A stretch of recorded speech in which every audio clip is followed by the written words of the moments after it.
During the following program, look for NOVA's web markers which lead you to more information at our website. Tonight on NOVA, it strikes with fury, with the energy of 500,000 hydrogen bombs, creating chaos across the globe. None of the forecast models predicted how huge it would be. Now, scientists confront the weather monster head on. Can they predict the next onslaught? How hard will it hit? Chasing El Nino.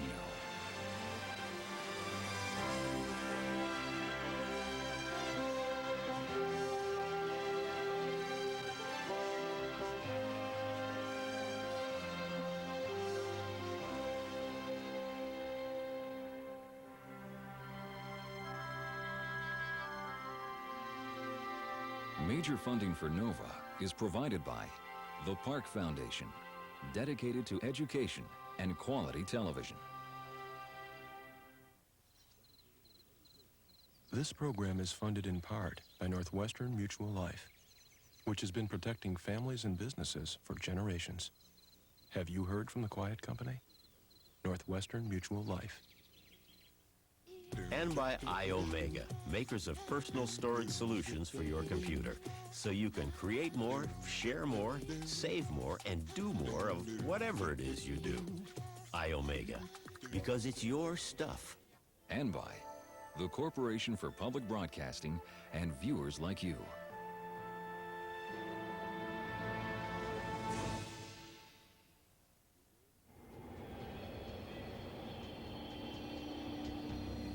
We live in an ocean of air, seething around us, always changing, always on its way to somewhere else, sometimes with great fury. In the skies and the seas below them, an ancient and powerful engine generates Earth's weather. Fueled by the fires of the sun, it is a machine that converts heat into motion, relentlessly churning the atmosphere into a chaos of wind, rain, and storms. In the 1.5 trillion days since the Earth was born, not a minute has passed in which a storm did not rage somewhere on the planet.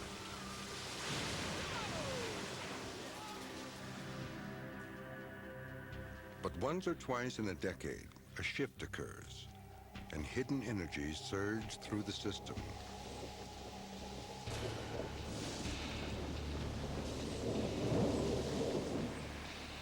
A mysterious phenomenon called El Nino raises the weather machine to a fevered pitch, causing devastating floods along the coasts of North and South America.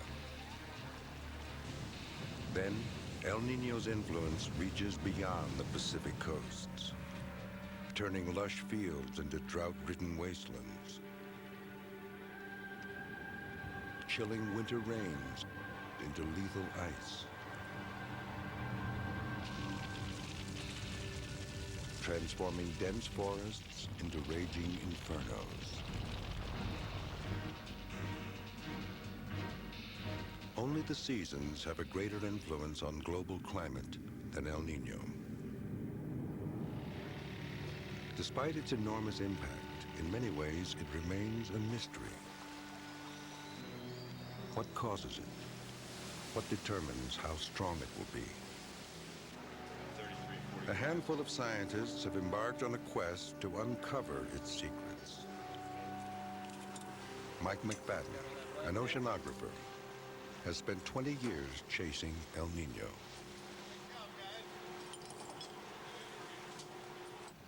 El Nino is a fascinating scientific problem, and it's challenging in the sense that it requires a variety of skills and expertise to address the issue in a serious and significant way. And so, because of those challenges, it's not routine science.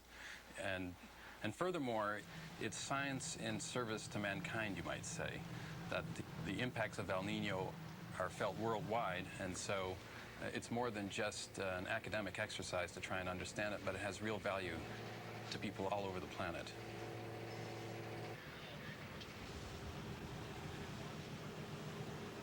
McFadden's team patrols the Pacific Ocean, trying to learn how forces within these deceptively tranquil waters alter weather around the world. The Pacific, the single largest feature on the face of the Earth, controls most of the planet's climate during normal periods and El Niños. To understand what El Nino is, you have to understand what normal is. And normal is the trade winds blow from east to west, and they pile up warm surface water that's been heated by the sun in the tropics in the western Pacific. And this creates a very deep, warm pool of water. And the system is actually quite stable in a normal condition. But every 3 to 7 years, something makes the trade winds slacken or even reverse direction.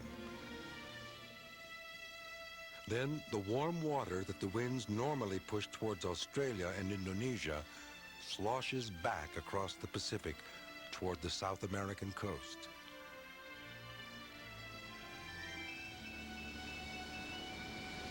The enormous pool of unusually warm water changes wind patterns, disrupting normal weather everywhere. Wet places become dry. Dry places become wet. El Nino symptoms are evident, but not its causes. I think one of the outstanding questions, or mystery, if you will, about El Nino is what triggers it. We don't have a theory yet that can explain the onset of all the events that we've been able to observe.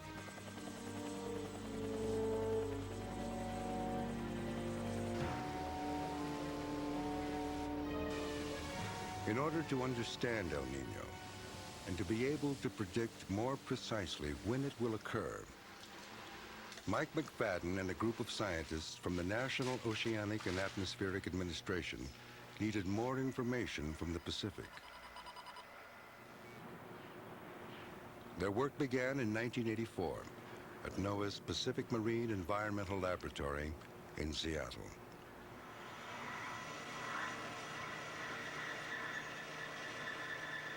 Their plan was to track El Nino by building a network of electronic sensors attached to buoys.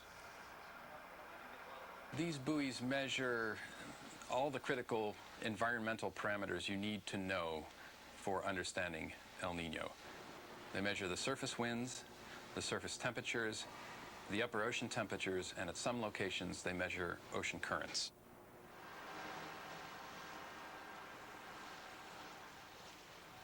It took 10 years to move 70 buoys from concept to lab to ocean. But by 1994, the first El Nino early warning system was in place. Stretching across 8,000 miles of the Pacific Basin, it was one of the largest scientific instruments ever built. I would describe our buoy system as not necessarily high-tech. I would describe it more as ingenious. We make use of technology where it suits our purposes. We do use state-of-the-art electronics, state-of-the-art environmental sensors, state-of-the-art satellite communications. But we've designed the system to be very low power, so we can run them on flashlight batteries. The buoy array is maintained by a NOAA ship called the Kaimi Moana, Hawaiian for the Ocean Seeker.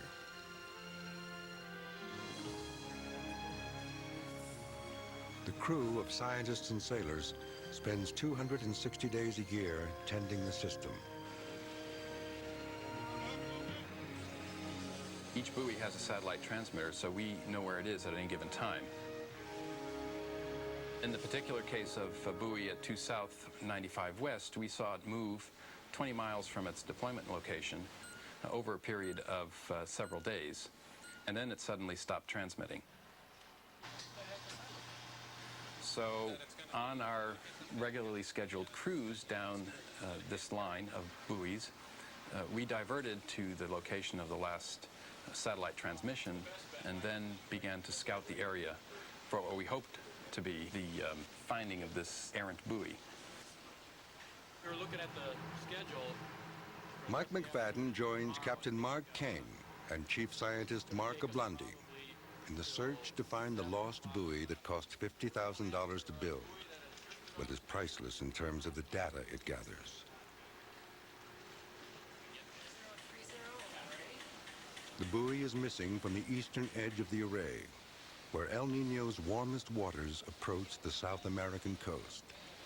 Its absence leaves a critical void. This one hasn't been transmitting since December 13th, so it may not be there, Will. Yeah, we'll go over there and look, and we can put the transponder hydrophone down and try we should at least be able to find that. All right, let's do it. Okay. Yeah, that's right. We got a big, pretty good sized squall up ahead of us here. Right. Probably will not get a visual on it until we're right on top of it. The watch circle for this thing can be a couple of miles too, so that's going to make it problematic. You'll know it when you see it. It's going to be the only unnatural thing on the horizon. The rain makes the search more difficult, and they're not sure what they'll find. The anchor line may have been cut, or the buoy may still be in position and not transmitting. But if strong currents have dragged the anchor into deeper water, the buoy may simply have been pulled below the surface. Nothing yet. Right now we're in a, the buoy's in a, if it's there, it's in a squall, so we can't see anything. They search the vast waters of the eastern Pacific for hours. Their only clue, the location of the last satellite transmission before the buoy stopped sending data. When they reach that position, they send a signal to a device called an acoustic release attached to the anchor of the buoy. But the signal can only be received if they come within 5 miles of the missing anchor.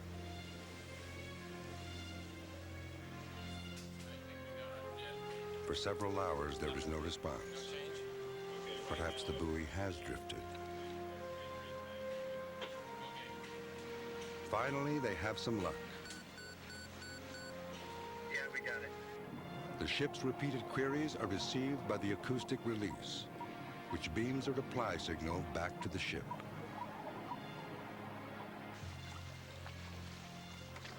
The crew homes in on the location of the anchor and then sends another signal, ordering the acoustic release to uncouple the mooring line. If the buoy is submerged but still attached to the line, it should pop out of the water. Go ahead, Rick. Yeah, let's fire it, Rick. I'll have the deck department prepared for deployment. Okay, we're about, We triggered the release hoping that it would pop up on the horizon and there would be a great hurrah that we had found it.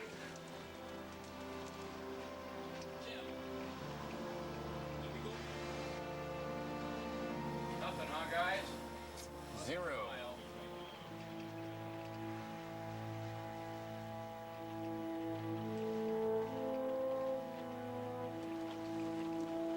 Despite their best efforts, the buoy is gone. The loss of a buoy is a cost of doing business in the Pacific, where powerful ocean currents can sometimes dislodge even 4,000 pounds of anchor. But in this case, the ocean might not have been the culprit. Buoys attract fish, so fishermen have been known to borrow these rather high-priced lures. In not all cases do fishermen understand how fragile the instrumentation is or how important the data are actually for their own activities. And in fact, on some of the buoys we serviced on this particular cruise, we found fishing gear and other evidence that these buoys had been visited by fishermen.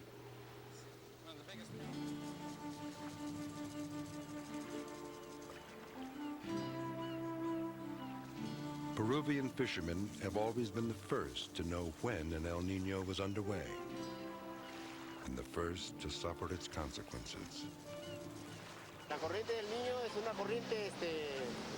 The El Nino current makes the water hot and the fish don't like that. They move out where the ocean is cooler, which is too far for us to follow in our boats.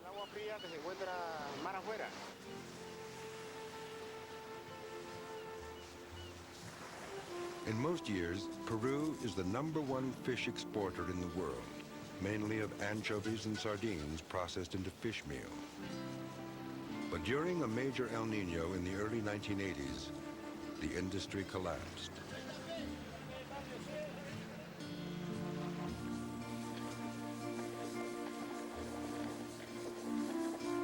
The 1982-83 El Nino wreaked havoc throughout Peru, where areas in the north received 30 times the normal rainfall. With no advance warning and no emergency preparations, Peruvians suffered $1 billion in damages.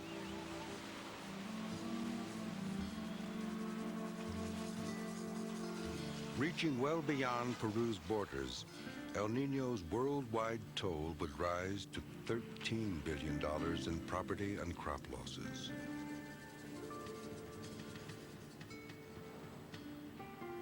$2,000 people would die.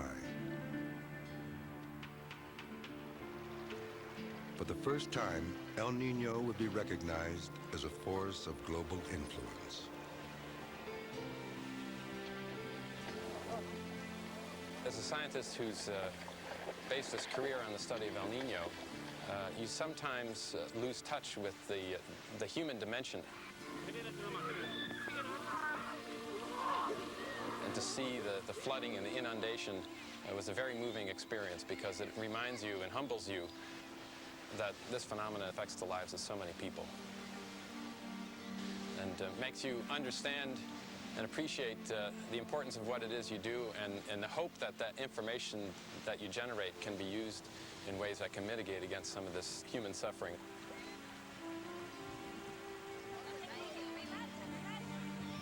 Before the devastation began in 1982, the El Nino had grown steadily for months.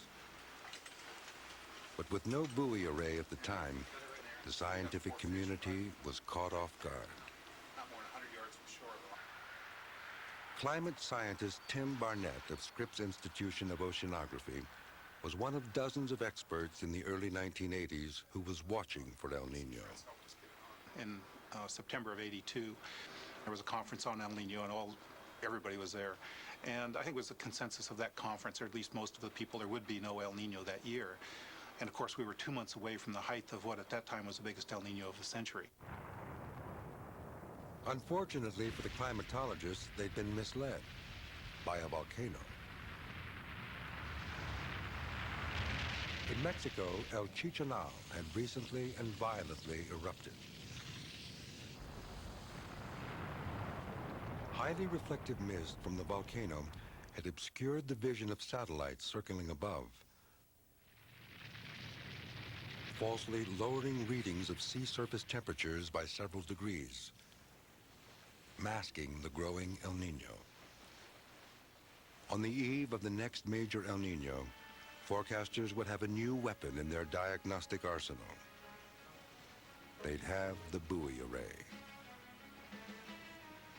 The buoys would provide the first accurate portrait of the entire Pacific Basin, precise enough to calibrate satellites that were once deceived by a volcano.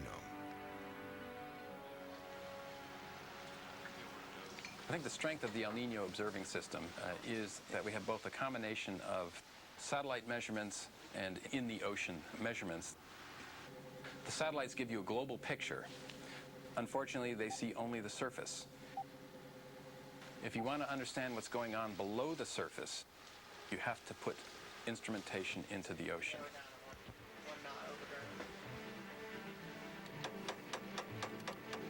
Deploying a buoy is perhaps the most challenging operation on board the Kaini Moana. How's our speed doing? Yeah. If all goes right, it should take about 4 hours. We start by rigging the buoy, putting the instrumentation on, putting the lines on. Antenna. After that's done, it's hoisted over the side with a crane. All the crew is out and they've got their ropes on it, and you see men and machines working against or with the sea as it may be. Up a little bit. That's good. About halfway to the water. Good.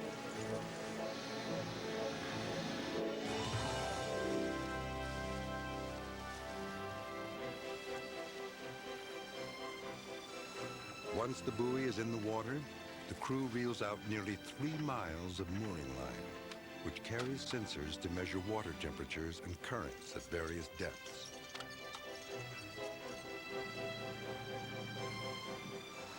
Without the buoys, these scientists would be as blind to a growing El Nino as they were in 1982. With them, McFadden and his team know, as it's happening, when an El Nino is brewing. Whoa, that is warmed.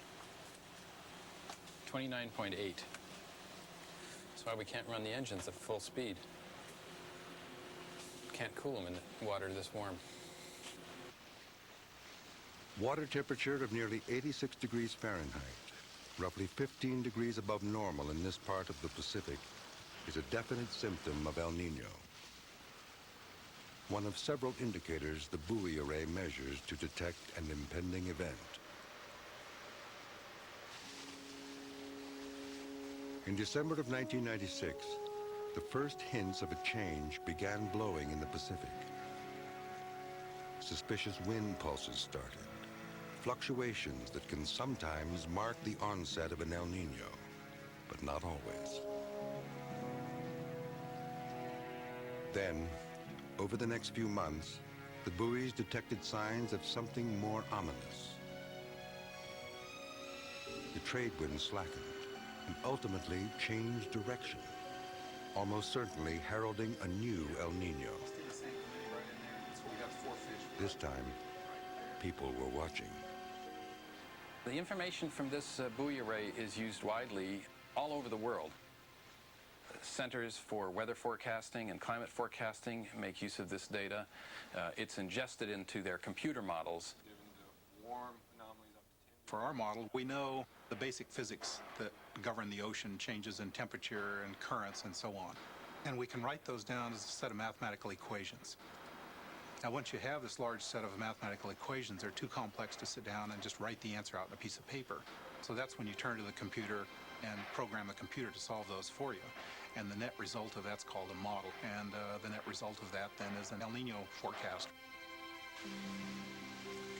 Processing information collected by buoys and satellites, Tim and other climate modelers were able to do what they couldn't just 15 years earlier.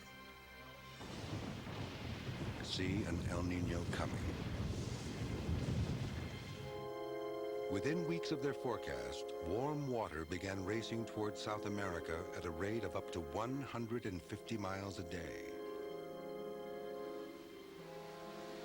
Sea surface temperatures in parts of the eastern Pacific rose 5, 10, over 15 degrees Fahrenheit. The heated water contained a staggering amount of energy, equivalent to exploding 500,000 20-megaton hydrogen bombs. This is the energy that would fuel the disruption of the world's weather. While most major computer models did predict the 1997-98 event, they forecast an El Nino only of minor to moderate intensity. None of the forecast models predicted how huge it would be, and none of them predicted how rapidly it was going to develop. And so there was a surprise here different than the surprise in 1982-83, where we didn't even see it coming at all. There were several of us that forecast this event a year in advance. Well, at those long-range forecasts, we missed the magnitude by almost a factor of 3.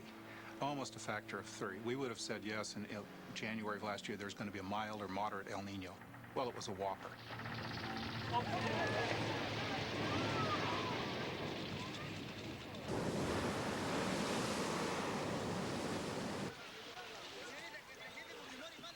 We've studied El Nino long enough now to realize that when it occurs, there are identifiable impacts all over the world.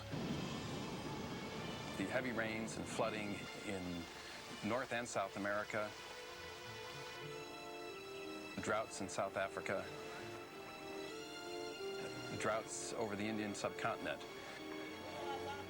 We can interpret disparate events happening around the world that you would normally think are completely unrelated. So why should these be related? Because they all have a common origin, the tropical Pacific. The normal equilibrium of the ocean is upset by the abnormally warm waters of El Nino. At high temperatures, you have much greater evaporation of moisture, and this moisture-laden air, when it rises, condenses and precipitates out in the form of rainfall. During El Nino years, the heavy precipitation that is normally found over the western part of the Pacific, Australia, Indonesia, and the Philippines, migrates eastward with the warm water. And so what that does almost immediately is it leaves Australia, Indonesia, and that part of the world high and dry. Drought, potentially famine, and all the ramifications that go with that.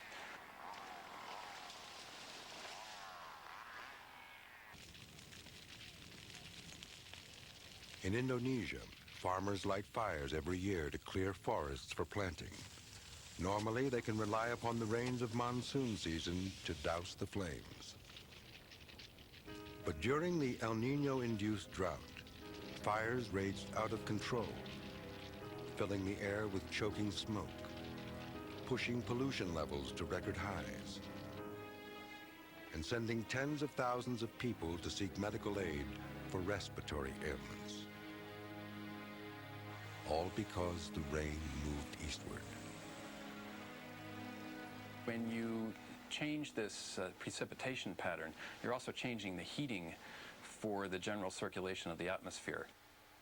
And so this has impacts not just in the Pacific Basin, but all around the world. The entire tropical circulation around the entire planet is linked together.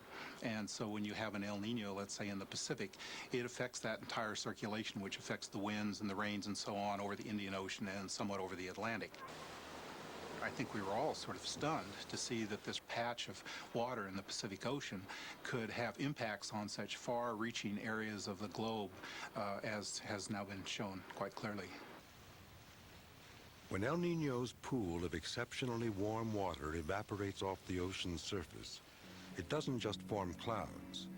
It also creates a huge column of warm, moist air that bulges upward 6 to 10 miles into the sky.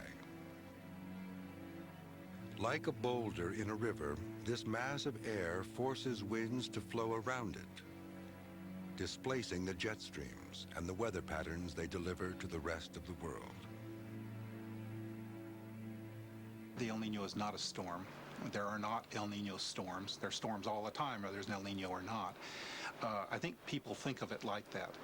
But what it really is a fairly momentary change in the climate of planet Earth. That's what it is. And so as that climate changes, all the details of the climate, the weather, change too, which is what we see. The climate changes reach all the way to Africa, where some countries flood while others endure droughts. The same area can be wet in one event and dry in the next, depending on the fickle twists and turns of air currents disturbed by El Nino.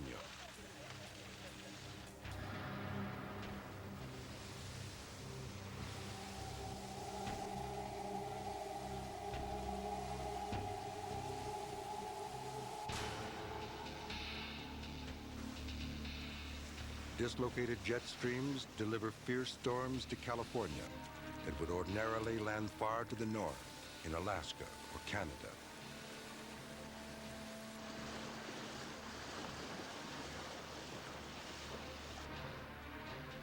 California's magnificent coastlines normally erode 4 inches a year. But during the first few months of the 1998 El Nino, some cliffs retreated 10 feet. Despite early warnings, scores of homes could not be saved. The winter storms this year have been really remarkable, and I think a number of us scratching our head, because you can look at a satellite picture and you see them lined up, particularly in February, 3 or 4 of them all coming zip right across the ocean. And the path they took was just, bam, bam, right into Central California time after time. Meteorologists working in California had to improve their ability to forecast which El Nino-powered storms would strike the coastline and which ones would wait to hit the more desolate inland mountains.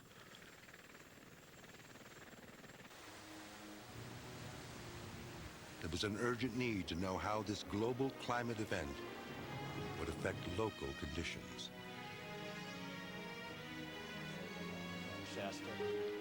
A research team led by Marty Ralph planned a daring series of flights that would measure storms by flying directly through them, gathering information that is otherwise impossible to get.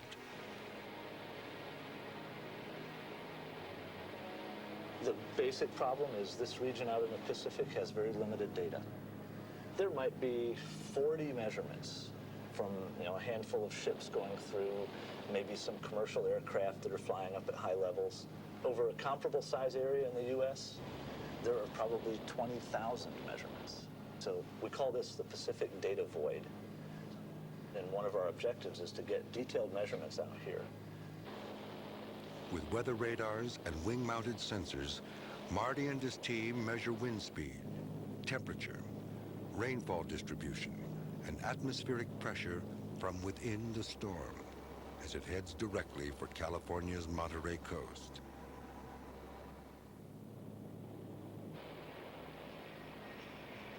In order to create a three-dimensional portrait of the storm, readings must be taken at a range of altitudes, beginning at just 200 feet above the ocean.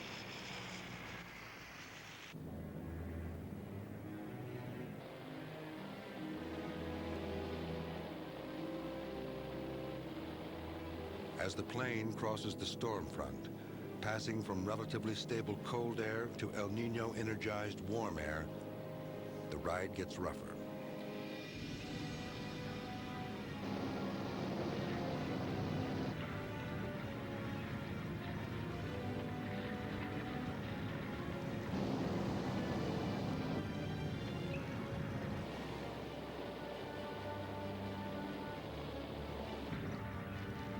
Our position here is about 50 kilometers ahead of the front.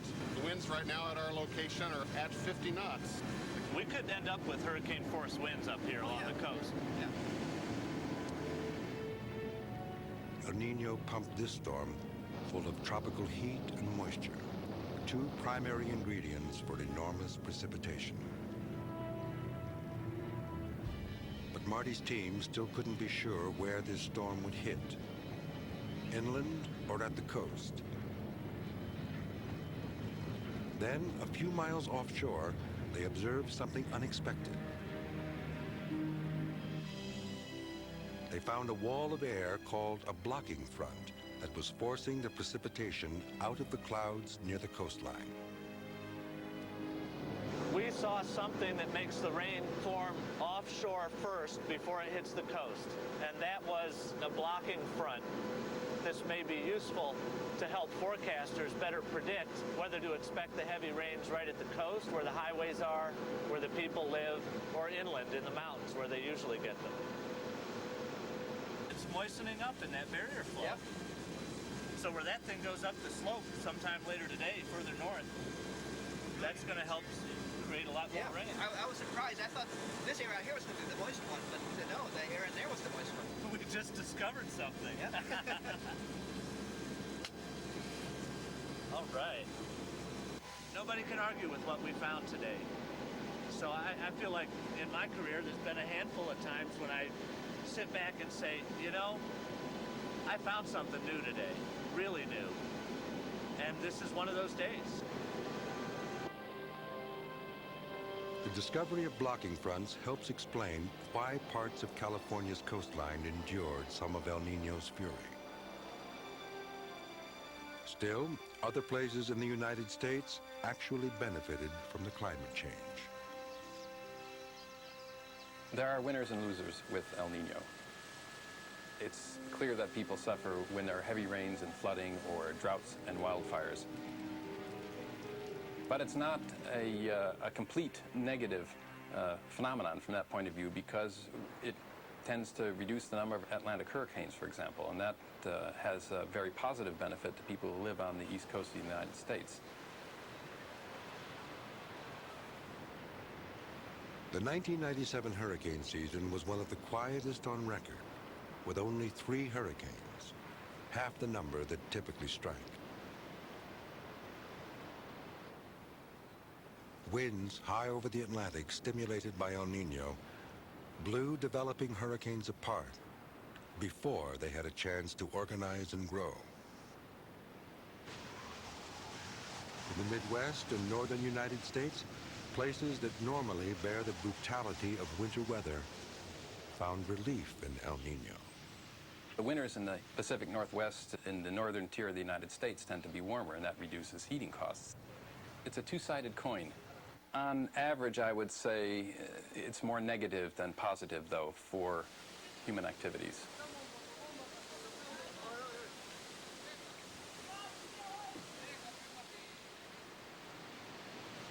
El Nino always strikes Peru first and hardest. There's no place for me to go. With the first rains, my house was destroyed and I moved away. Now, these rains have destroyed my house again.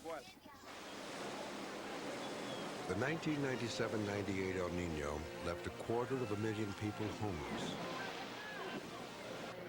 nearly 300 dead,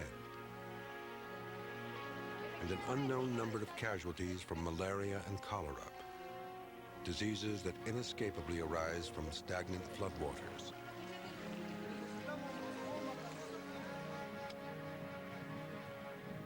But the advance warning of El Nino did help some Peruvians prepare for the onslaught.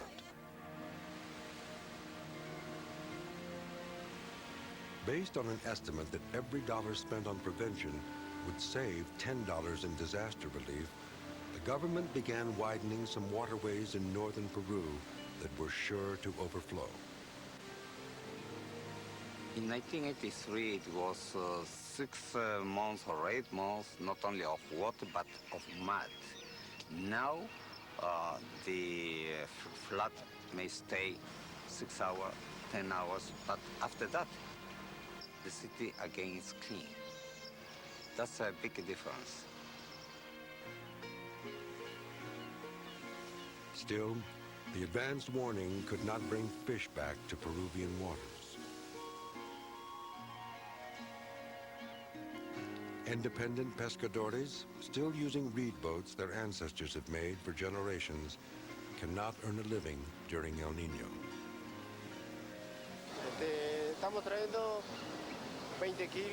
In most years, I can catch 80 kilos. This year, I have only gotten 20 kilos.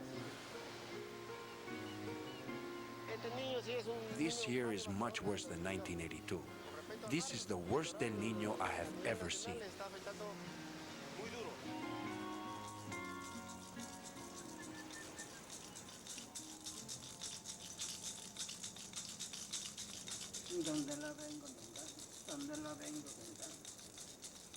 Fishermen with no catch participate in ancient rituals meant to bring fish back to their empty nets.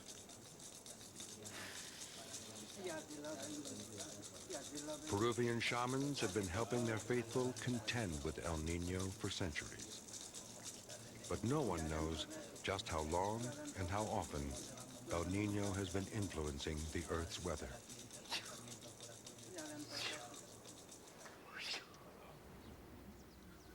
Archaeologists working at one of the largest pre-Columbian temples in South America are uncovering new evidence of El Niño's destruction, dating back to the 6th century. Near Trujillo, in northern Peru, sits the ancient moche Huaca de la Luna, the Pyramid of the Moon.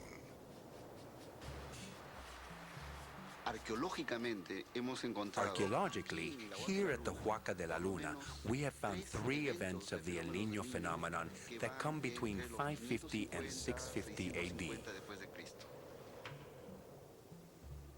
The collapse of the Moche culture probably happened in a very large period between 600 and 800 AD, after the El Niño storms. The Moche predated the Inca, and their capital, while quite sophisticated, was built of mud bricks, highly vulnerable to any flooding. There were canals that supplied water throughout the city. When the El Niño happened, these canals flooded and inundated the city and destroyed the basis of the foundations of the buildings. The houses began to collapse.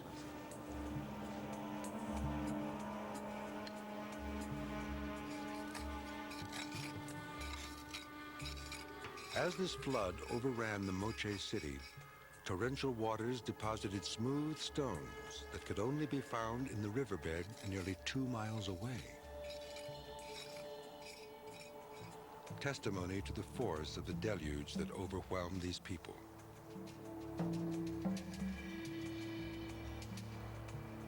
More digging behind the Pyramid of the Moon led to another disturbing discovery. 90 skeletons buried under 15 layers of mud.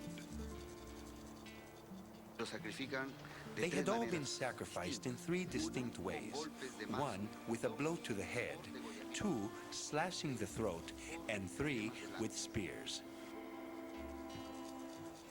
In their desperation to stop the floodwaters of 560 AD, the Moche sacrificed men, women, and children to their gods. We have evidence that these sacrifices were generated when the El Niño rains poured down.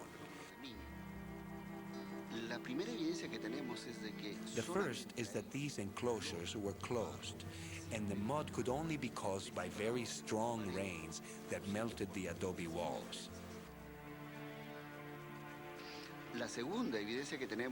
And secondly, the bodies are imprisoned in mud, which means the mud was still fresh when they made the first sacrifices.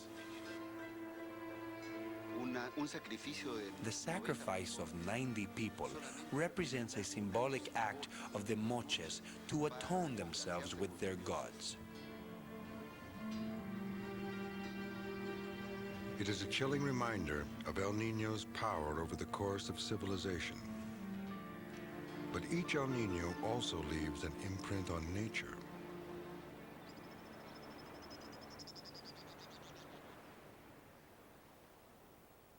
Tree rings record the age of a tree, but the familiar bands also bear the marks of past El Niños. I'm a dendrochronologist, which means I study the growth of trees as an indicator of past climate and past events. Trees have a story to tell us, and my job is to interpret what they are telling us. To obtain a sample from a tree, we extract this core, which is only about 5 millimeters in diameter, so that we don't cause any damage to the tree. The chronology will have years that show little growth and years that show higher growth. The larger growth years are the years when there was higher winter and spring precipitation. That is the El Niño signal that we see in the tree rings. Franco Biondi generally samples trees in regions where it normally does not rain. So when he sees large annual growth bands, he knows they must be the result of precipitation from El Niño. To identify specific years, he must cross-match samples in the laboratory. The visual matching of the ears is done underneath a microscope. We can see the history of El Niños from tree rings as far back as the age of the trees. In the rings of the oldest trees he has sampled, Franco has been able to detect evidence of El Niños dating back more than 300 years. All right. First, the rings are going to show up pretty well. Other tree studies reflect an increase in the number of El Niño events beginning in 1870. But dendrochronologists will have to compare their results with other historical records before they can be sure that the frequency of El Niño is really on the rise.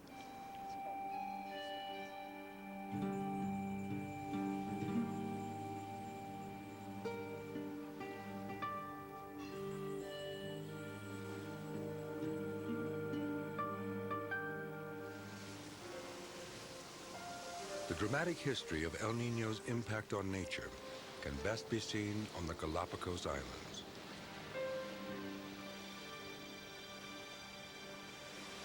Lying on the equator, 600 miles off the coast of South America, these remote islands are steeped in some of El Niño's warmest waters.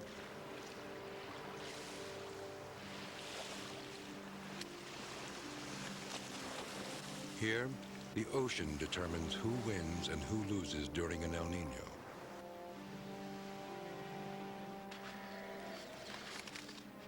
But no animal is left untouched. In the overheated seas of the 1982-83 El Niño, fish-loving Galapagos penguins starved, losing nearly 80% of their population. But tortoises and finches, land-based creatures, flourished on the suddenly verdant islands.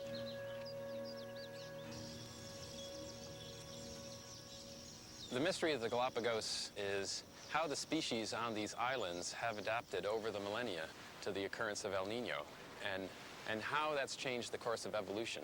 We haven't thought of it in these terms before, but El Nino is a very strong force in evolution of the species, at least in this region. Perhaps the strongest evidence of El Niño's evolutionary influence was seen in 1982, when El Nino returned to the Galapagos.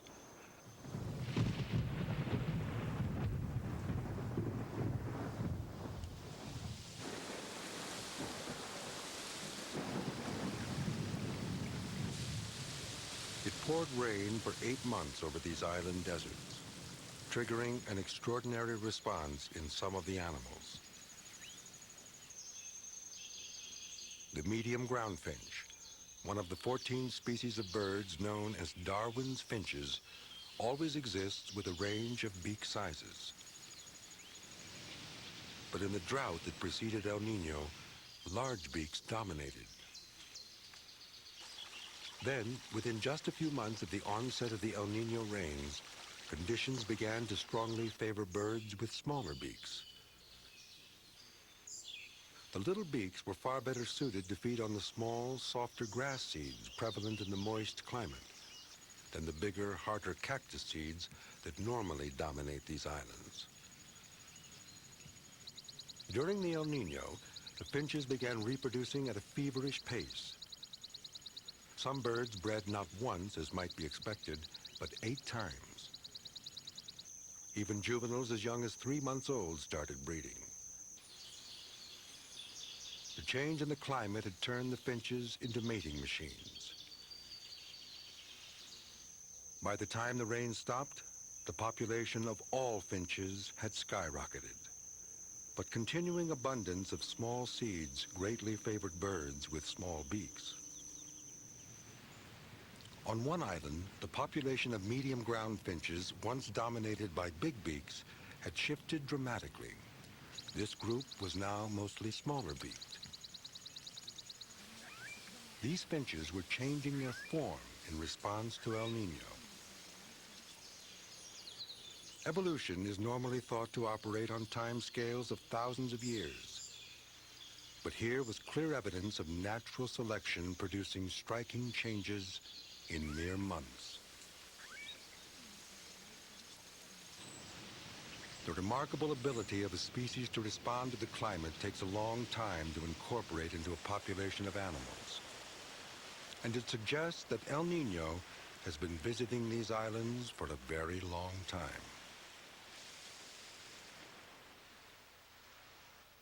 I think it's fair to say that as long as there has been a Pacific basin whose boundaries are approximately those of today, that El Niños have been occurring. Now, the present boundaries of the Pacific basin were established about 3 to 5 million years ago with the closure of the Isthmus of Panama, that strip of land that connects North and South America. And so one could surmise that El Niños have been occurring for at least 3 to 5 million years, and possibly longer.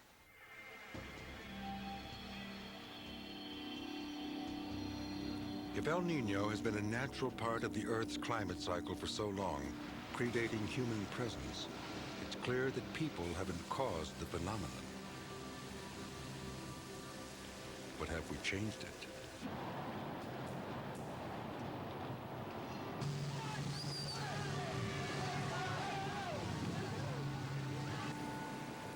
Until very recently, an El Nino of the magnitude of the one in 1982 was thought to occur only once in a century.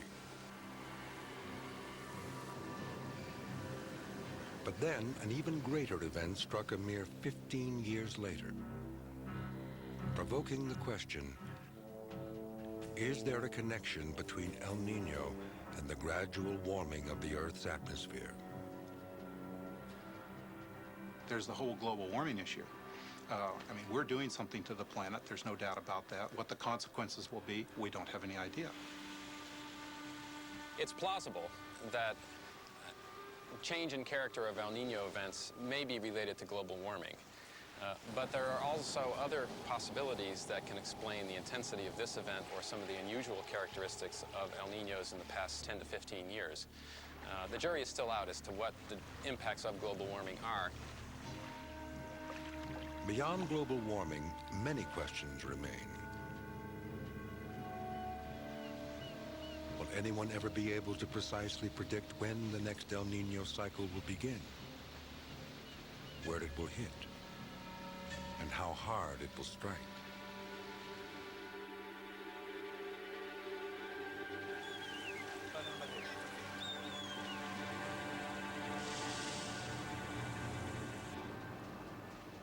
Will Mike McFadden and his colleagues at sea discover what triggers an El Nino and how the seeds of its destruction are sown?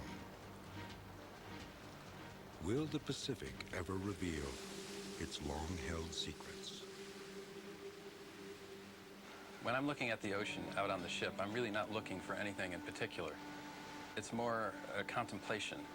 It's kind of immersion in the environment of the sky and the sea and the waves and the wind, and understanding that scientific progress is based not only on the analysis of hard numbers, but sort of the intuition you gain from being there and understanding the things that you really can't quantify or measure directly. The only certainty in this ocean-born mystery is that these scientists will soon have another opportunity to test their theories, because inevitably, El Nino will return.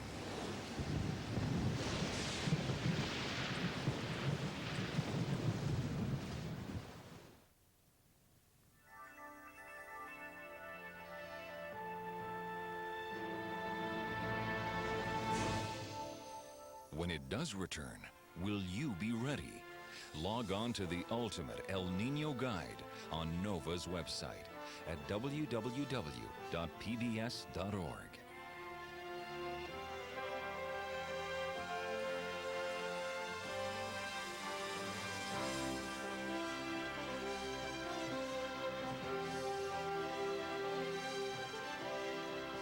To order the show for $19.95, plus shipping and handling, call 1-800-255-9424. And to learn more about how science can solve the mysteries of our world, ask about our many other NOVA videos.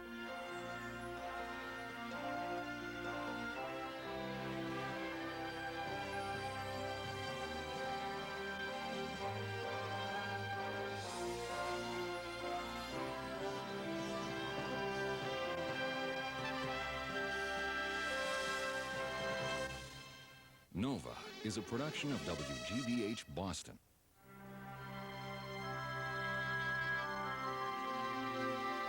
Major funding for NOVA is provided by the Park Foundation, dedicated to education and quality television. And by iOmega, makers of the Zip Drive and 100 megabyte zip disks, proudly bringing you the opportunity to learn new things and the space to store them in your own personal library. iOmega, because it's your stuff. This program is funded in part by Northwestern Mutual Life, which has been protecting families and businesses for generations. Have you heard from the Quiet Company? Northwestern Mutual Life. And by the Corporation for Public Broadcasting and viewers like you.